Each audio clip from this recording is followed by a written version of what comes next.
ကိုယ့်ကိုထားခဲ့တဲ့သူကိုနောင်တရစေချင်ရင်အမေးများတဲ့မိကုံးလေးပါပြန်ပြီးခံစားစေချင်တာတော့မဟုတ်ဘူးဒါပေမဲ့ကျမရဲ့တန်ဖိုးကိုသိစေချင်တယ်ဆိုတဲ့လူတွေဖတ်ဖို့ရည်ရွယ်ပါတယ်လူနှစ်ယောက်တွေ့ဆုံခြင်းတွေမှာရေစက်လိုပါတယ်ဒါပေမဲ့လူနှစ်ယောက်ဝေးသွားဖို့ကြတော့ရေစက်ကုန်သွားဖို့မလိုဘူးခြံကုန်သွားရင်လည်းဝေးသွားတတ်ပါတယ်ဒီလိုအချိန်မှာအရာရာကိုပေးဆက်ပြီးချစ်တက်ခဲ့တဲ့မိန်းကလေးတွေကဝမ်းနေတယ်ဆိုတာထက်ငါတလောက်ပေးဆက်ခဲ့တာတော့ဘာလို့ငါအပေါ်လုံးရက်တာလဲဆိုပြီးမိကွန်းတွေနဲ့ဒေါသတွေထွက်တတ်တယ်လीမခံမရနိုင်အောင်နာကျင်လွန်တဲ့အခါတိတ်ချစ်ပါတယ်ဆိုတဲ့လက်ကိုဆွတ်လွတ်ပြစ်လိုက်ဖို့ဝင်မလေးတော့ဘူးတနေ့ကျရင်ဝစ်ပြန်လဲပါစေဆိုရဲဆုမတောင်းရင်တော့တနေ့ကျရင်တော့ကိုတံမိုးလေးတည်ကြခြင်းနဲ့ဆိုရဲ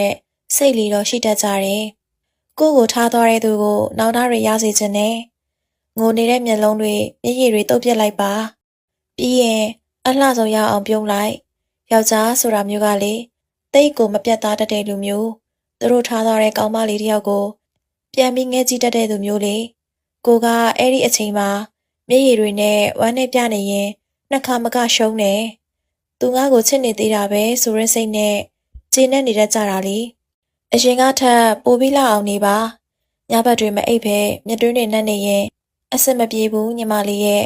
အရင်ကထပ်ပိုပြီးလှအောင်နေဝမ်းနေနေရင်ပိုပြီးလှအောင်နေတတ်ရတယ်ဒါမှသူများမမြင်ပါလေယောက်ျားဆိုတာမျိုးကကိုလွတ်တဲ့ငါကြီးနေတတ်ရင်တစိမ့်စိမ့်တွေးပြီးနောင်တတွေရနေတတ်တာပဲကိုထိလျောက်လက်စားချေဖို့မလိုပါဘူးပြီးရင်ဝိလဲပါစေဆိုရဲစုလဲတောင်းဖို့မလိုပါဘူးကိုကသူမရှိပဲနေနိုင်နေမှန်းသိသွားတဲ့အခါကိုအလိုလိုနိုင်ပါတယ်ကိုကိုထားခဲ့တဲ့သူကိုနောင်တတွေရစေချင်ရင်အရင်ကထပ်ပိုပြီးလှအောင်နေပါရင်ဘတ်ထဲနာကျင်နာနေပါစေမျက်နှာမှာအလှဆုံးရအောင်ပြုံးပါဒါအကောင်းဆုံးလက်စားချီနေပါပဲလမ်းမှာမတော်တဆဆုံလာတဲ့အခါကိုကသူ့လက်ထဲမှာရှိနေတော့ကထက်ပိုပြီးအမြင့်ကိုရောက်နေတဲ့အခါသူ့ဘေးနားကမိန်းကလေးထက်ကိုကပိုပြီးရင်းချက်နေတဲ့အခါနောင်သားတွေတတိကြီးရလာပါလိမ့်မယ်မိမသားတို့ဒရာရှင်ရော